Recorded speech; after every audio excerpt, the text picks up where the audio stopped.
Secretary will please call the roll. Alquist, Anderson, Berryhill, Blakesley, Calderon, Canella, Corbett, Correa, De Leon, DeSaulnier, Dutton, Emerson, Evans, Fuller, Gaines, Hancock, Harmon, Hernandez, Huff, Kehoe, LaMalfa, Leno, Ted Lieu, Carol Liu, Lowenthal, Negrete McLeod, Padilla, Pavley, Price, Rubio, Runner, Smidian, Steinberg, Strickland, Vargas, Walters, Wolk, Wright, Weiland, Yee. Members, the absence of a quorum having been duly noted, the Sergeant-at-Arms will please lock the doors and call the absent members. Could we ask the Sergeant-at-Arms to please call the absent members, and will all members of the Senate please report to the Senate chambers? Thank you.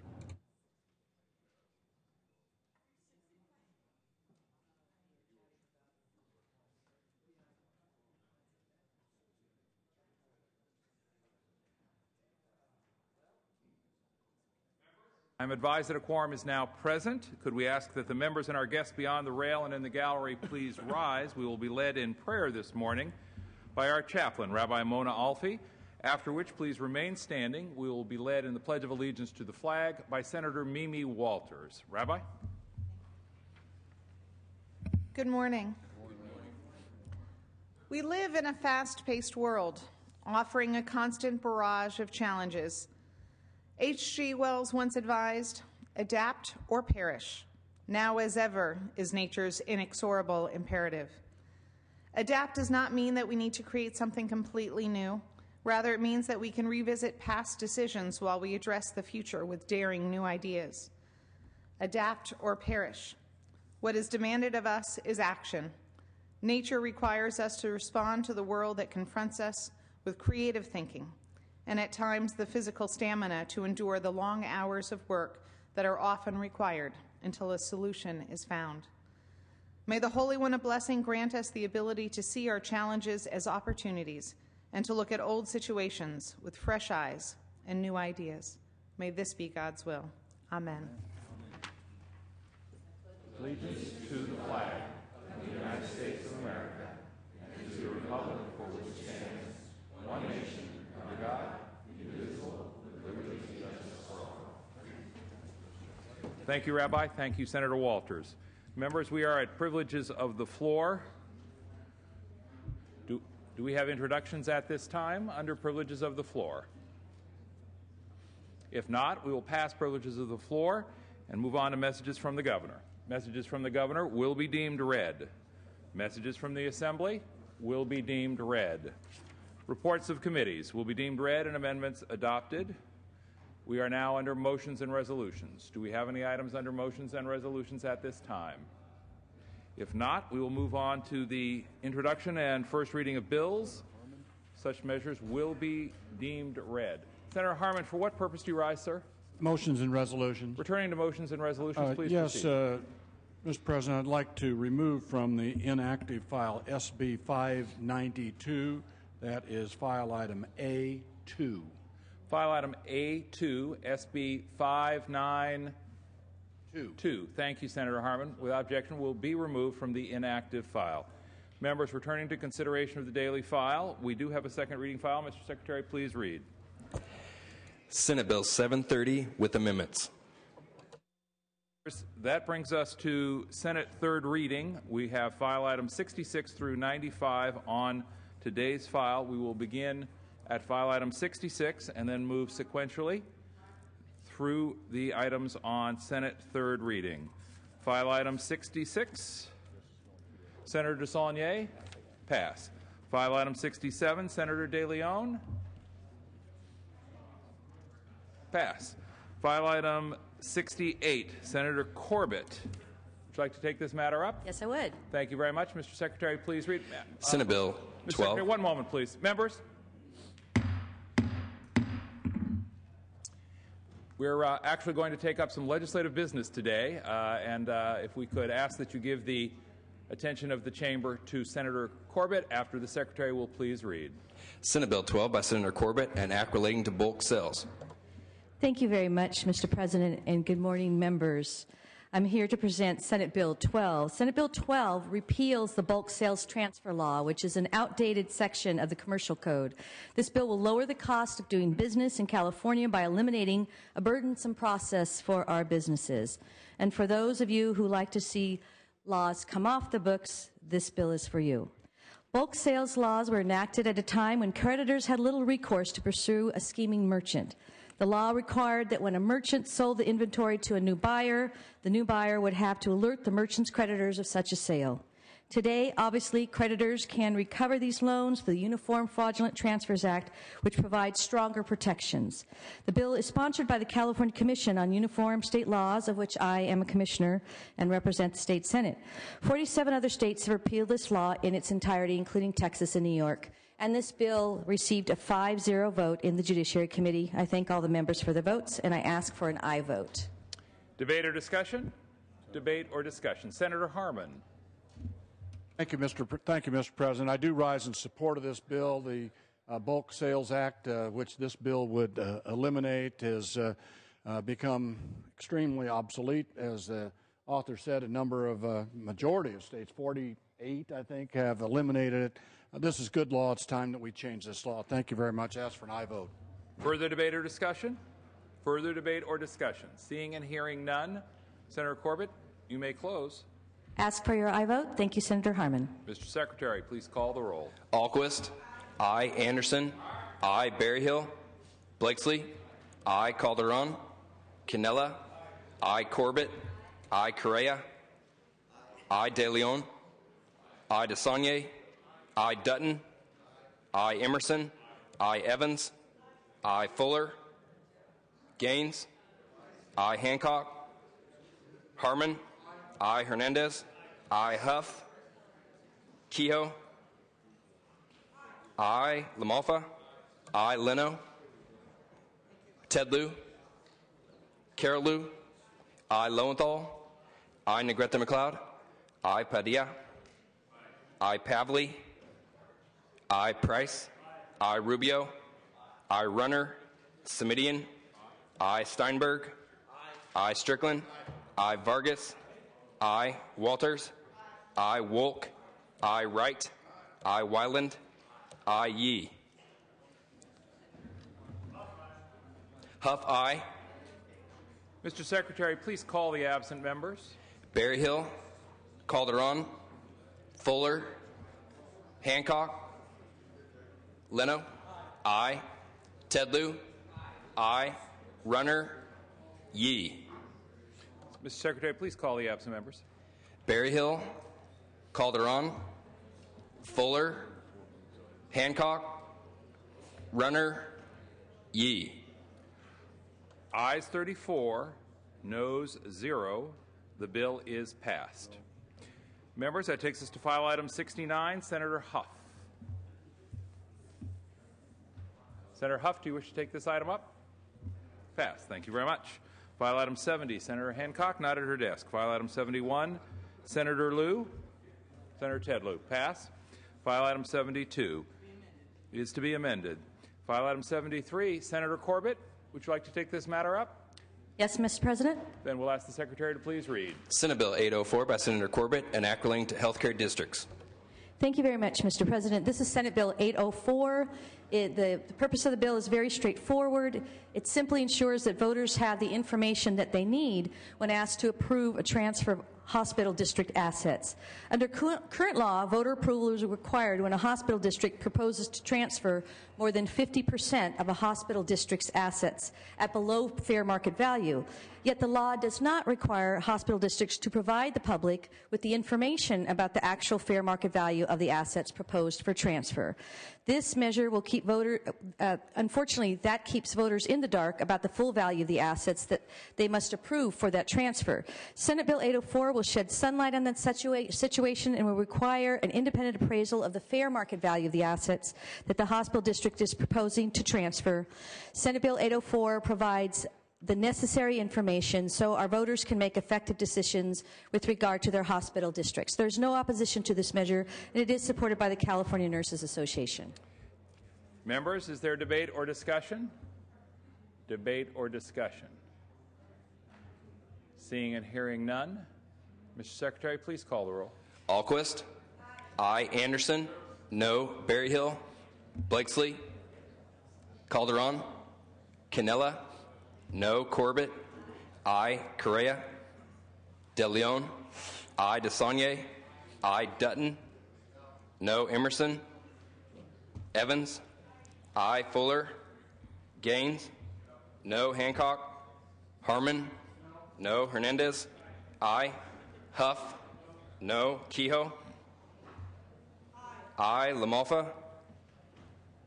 Leno. Aye. Ted Lieu. Aye. Carol Lieu. Aye. Lowenthal. Negrete McLeod. Aye. Padilla. Aye. Pavley. Aye. Price. Aye. Rubio. Aye. Runner. Semidian. Aye. Aye. Steinberg. Aye. Strickland. No. Vargas. Aye. Walters. No. Wolk. Aye. Wright. Wyland. No. Yee. Lowenthal. Aye. Mr. Secretary, please call the absent members. Berryhill. Blakesley. No. Calderon.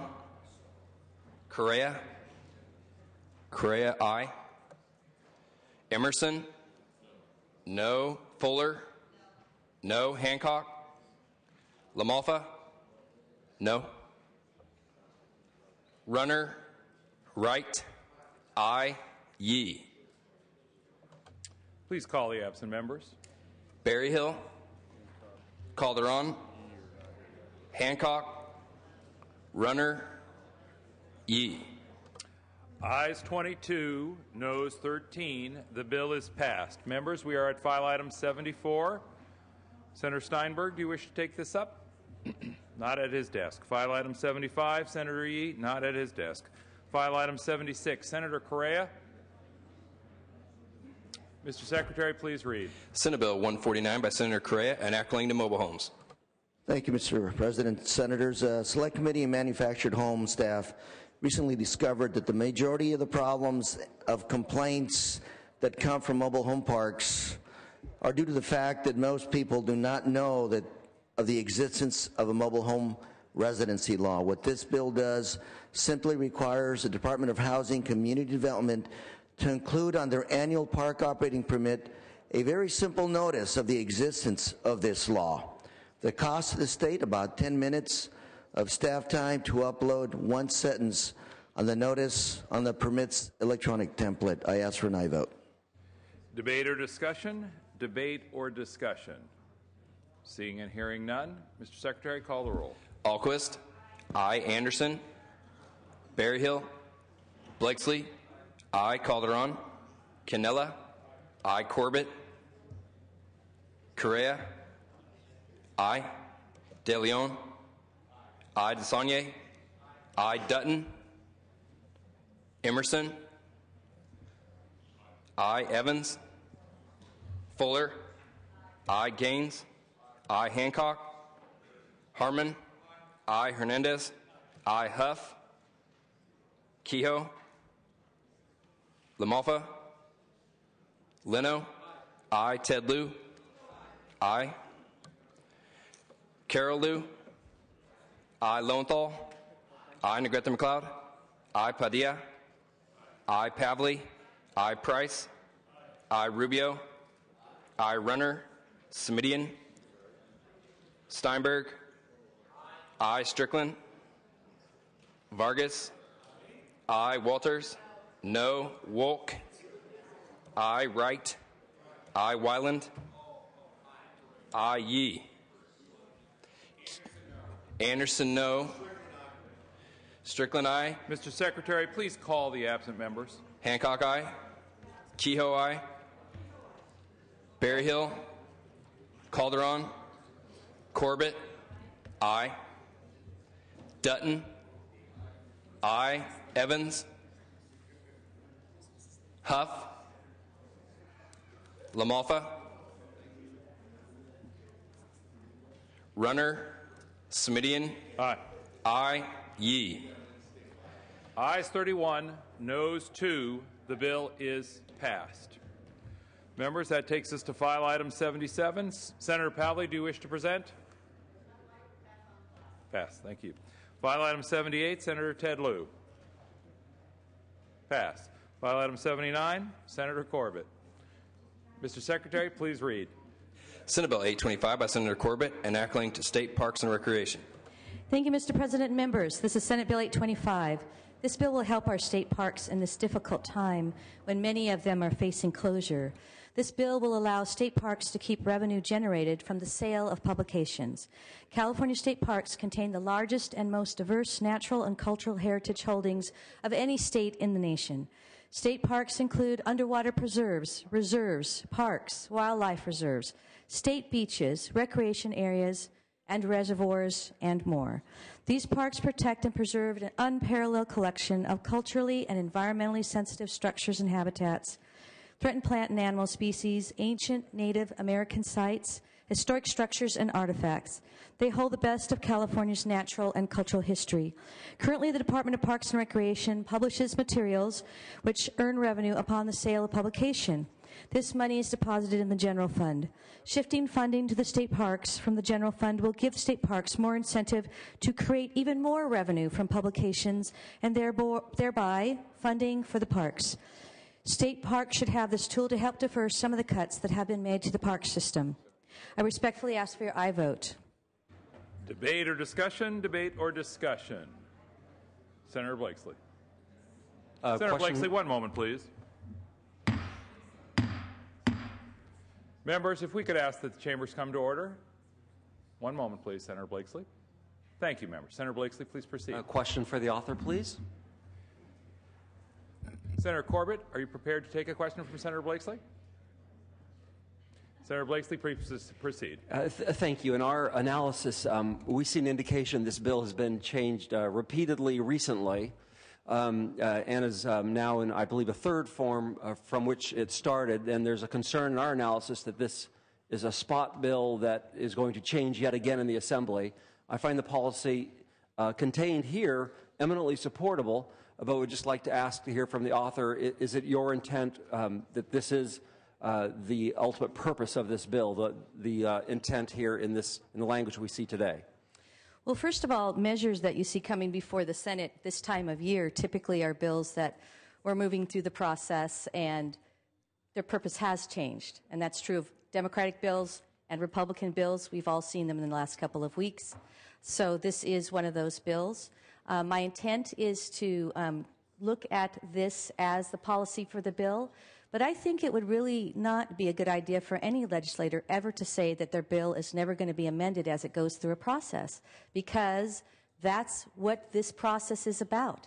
This bill will be going over to the Assembly, it will be heard in committees, and it will be heard on the floor, and there may be an opportunity for it to be changed. So in order to answer your question honestly, I think it's important that we reflect on the process and what our legislative process is all about.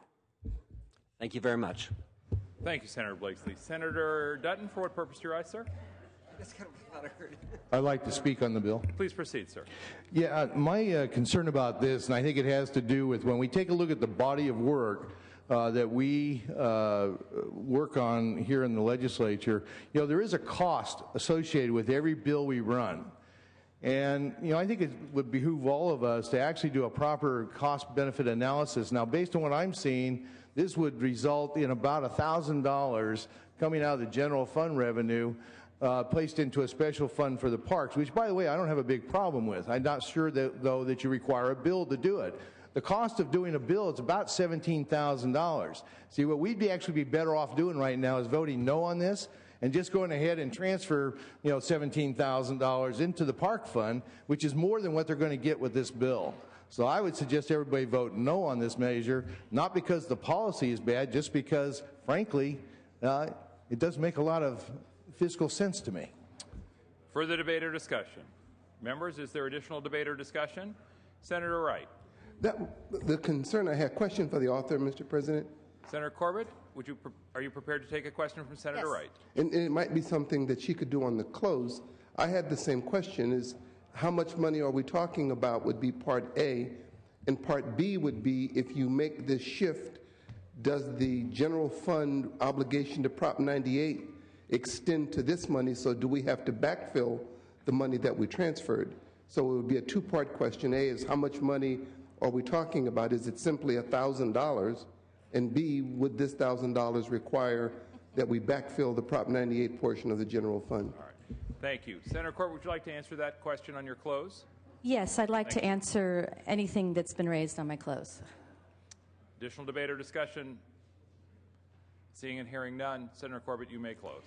Thank you, Mr. President, and I want to thank the individuals that have asked questions to give me an opportunity to focus very briefly on the very important resource that we call the state parks. And in my opening, I clearly stated what the state parks provide for us and how important they are. We have had budget debates over the years, and we have not been able to get the support from members of this House to do what we should to keep our state parks open.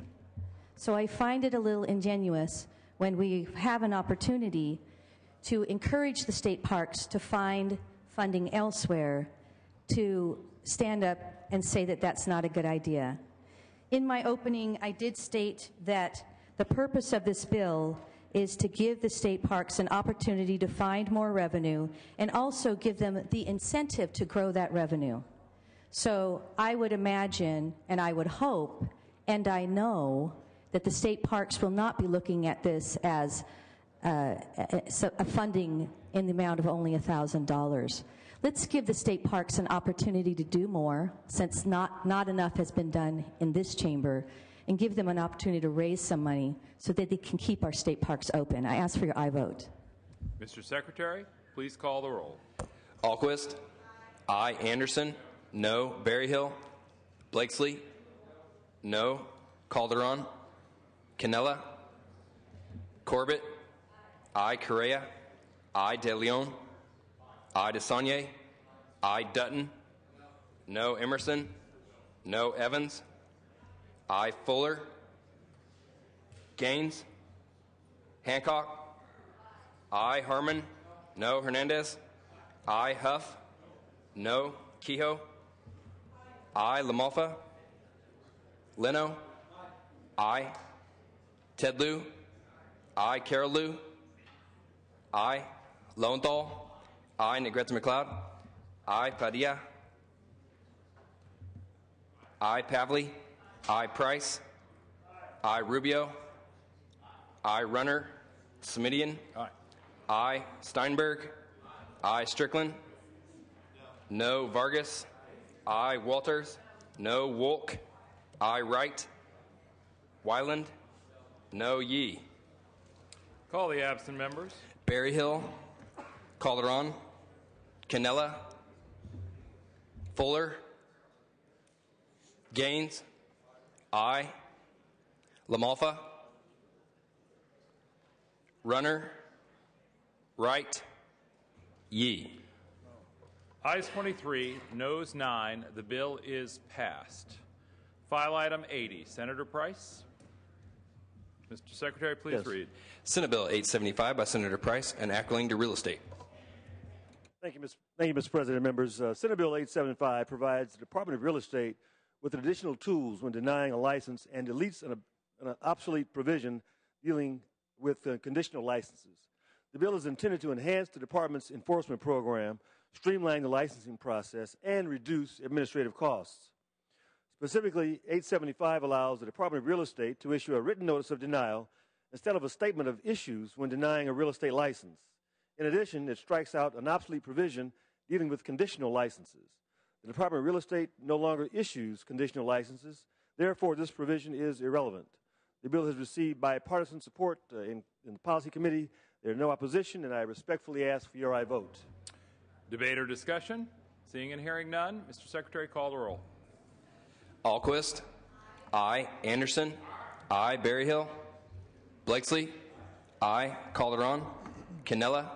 I. Corbett. I. Correa. I. De Leon. I. DeSaulnier. I. Dutton. I. Emerson. I. Evans. I. Fuller. I. Gaines. I. Hancock. I. Harmon. I. Hernandez. I. Huff. Kehoe. I. LaMalfa.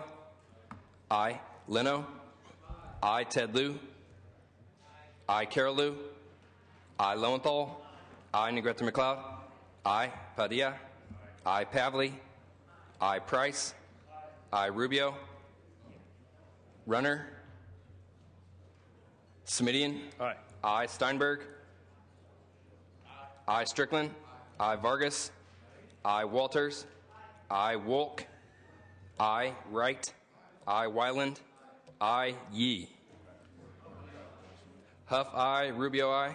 Call the absent members. Berryhill. Calderon. Runner. Yee. Yee. I. Ayes 37, noes 0.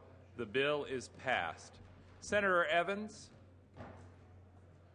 for what purpose do you rise, ma'am? Thank you, Mr. President. I was actually trying to work my way to a desk in the rear of the chambers because we have a guest that wanted to address the Senate. It's for purposes of introduction. Thank you. Then, members, we will return to privileges of the floor. We'll give Senator Evans a moment to walk to the rear of the chambers. We are under privileges of the floor, and we will introduce Senator Evans for purposes of introduction. Senator Evans. Thank you. Thank you very much, Mr. President. Members, we are flying the flag today at the front of the chambers of the United Kingdom, you may see, in honor of a distinguished visitor who I have here with me at the back of the chambers. It's a great privilege and a great pleasure to introduce the Honorable, and I'm going to mangle her name, I'm sorry, Priya Guha. She is the British Consul General in San Francisco, and she is the first woman ever to hold that position.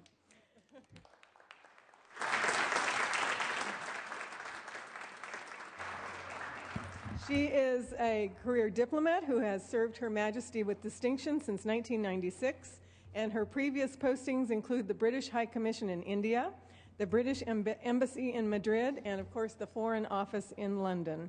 She's worked primarily on the UK-India bilateral relationship and European Union issues, and it's a great delight to have her here today to say hello and to hope that we continue to work together to strengthen the economic and social relationship between ourselves and the United Kingdom. So please welcome again the Honorable Priya Guha. Madam Consul General, welcome to the California State Senate. Madam Consul General, before we begin, let me turn to our colleague, Senator De Leon, who I think would like to join in the welcome. I also want to join my colleague, Senator Noreen Evans, in welcoming the General Counsel from the United Kingdom in San Francisco.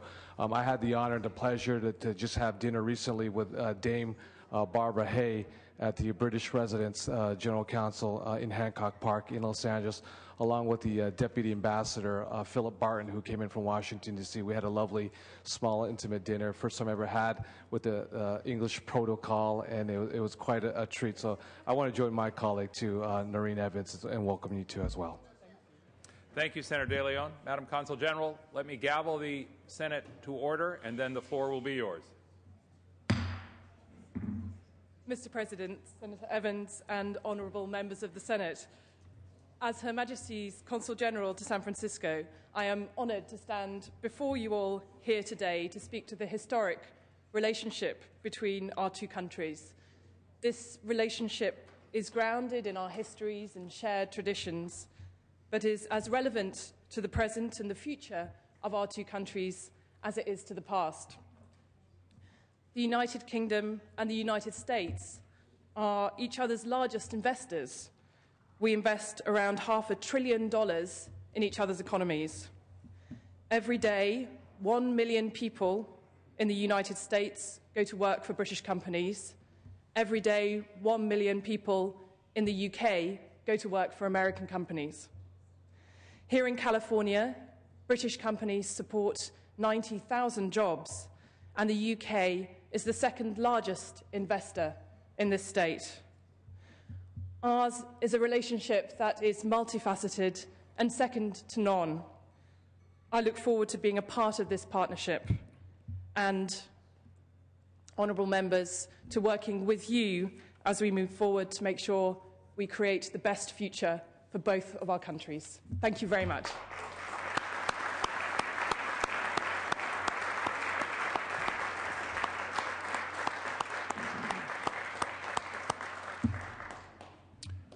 Thank you once again, Senator Evans, Senator De Leon, and thank you once again to the Consul General. We appreciate your presence here today.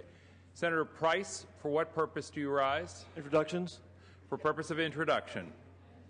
Mr. President, members, it's my honor to introduce today my guest, Deputy Sheriff Shervin Lalezari. Beginning in late December 2011, a series of 52 arson fires were set throughout the communities of Hollywood, West Hollywood, North Hollywood, and the San Fernando Valley. Senator Price, one moment, please. Members. One moment, please, Senator Price. Members, if we could have your attention, please. Senator Price, please proceed. Thank you. Deputy Lalezari was responsible for arresting the arsonists on January the 2nd, 2012. Through his decisive action, he brought a dangerous vandals' reign to terror to an end. Please join me in welcoming Deputy Sheriff Lalezari and his mother and father and brother to the California Chambers today, California Senate Chambers today, and thank him for his service to the people of the County of Los Angeles.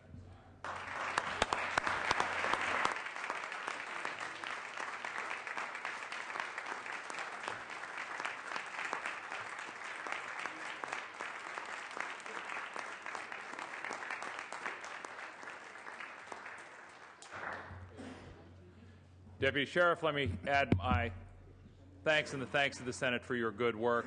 We're honored to have you here in the Senate chambers today. We appreciate the fact that you took time to join us. And again, thank you for your service.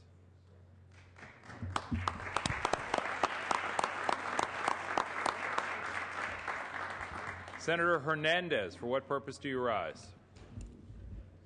For purposes of introduction. Please proceed. Mr. President and members, it's with great pleasure and honor to introduce, I have some local elected individuals from my district, the 24th Senate District. First with us here today is the mayor of the city of El Monte, that's Andre Quintero. Also with him, accompanying him, are two city council members. And both of these city council members are newly elected to the City of Council of El Monte. First time elected, that's Council Member Vicky Martinez, as well as Council Member Bart Patel. El Monte is one of the larger cities in my district. I'd like to welcome them to Sacramento, and I'd appreciate it if we can all give them a round of applause.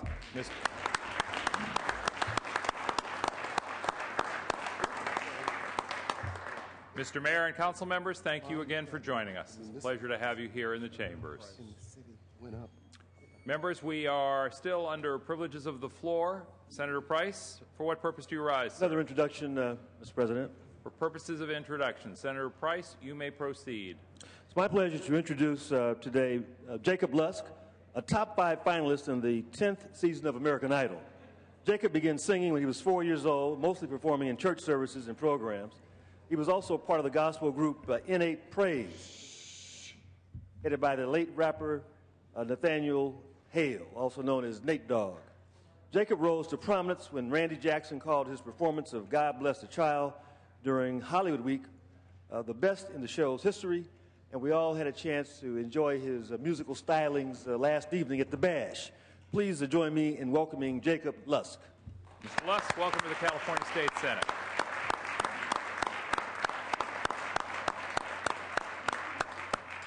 Senator Price, thank you very much. We join you in welcoming your guest to the California State Senate today. Members, we remain on privileges of the floor. Do we have other privileges of the floor? Senator Huff, for what purpose do you rise, sir? Short Republican caucus in the Cox room. Senator, can we... when you finish the privileges of the floor is fine. Let me make a suggestion, if I may, Senator, which is we have privileges of the floor. I believe we have one other bill to take up. That is a Huff bill, file item 69. I wonder if you might extend us the courtesy of allowing us to take that bill up before you go to caucus. And then that would be the last item of business today before we recess for appropriations. What is your pleasure, sir? Would you like to go straight to caucus? If so, we understand. Quick caucus, yes. There will be a Republican caucus in the Cox Lounge. Members, we have a brief Republican caucus, and we will take up remaining matters upon conclusion of the caucus. Thank you.